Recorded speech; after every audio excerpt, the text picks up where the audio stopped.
Guys, നമ്മൾ ഇന്ന് കോഴിക്കോട് മിഠായി തെരുവ് കാണാൻ പോവാണ് ഗൈസ്. അപ്പം നമ്മളിങ്ങനെ നടന്നുകൊണ്ടിരിക്കുവാണ്.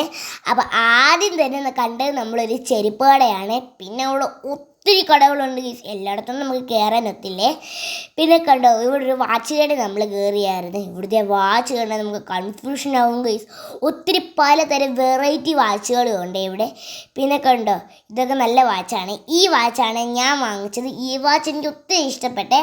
അപ്പം ഈ വാച്ച് ഇഷ്ടപ്പെട്ടെങ്കിൽ നിങ്ങൾ ലൈക്ക് ചെയ്യണേ ഗീസ്, മറക്കല്ലേ. പിന്നെ നമ്മൾ കയറിയത് അലുവക്കടയിലാണ്. നമ്മൾ ഒത്തിരി അലുവ ടേസ്റ്റ് ചെയ്തും ഒത്തിരി അലുവ വാങ്ങിച്ചിട്ടും ഉണ്ടായിരുന്നു കേട്ടോ. അപ്പം അതിൻ്റെ വീഡിയോ ഞാൻ അടുത്ത വീഡിയോയിൽ ഇടാവേ ഗീസ്.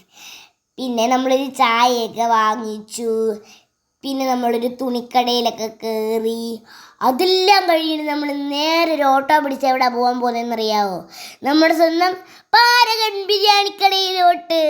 അവിടെ എത്തിയപ്പോൾ ഞാൻ ആദ്യമായിട്ടാണ് അങ്ങനെ പാരഗൺ ബിരിയാണി കഴിക്കാൻ പോകുന്നത്.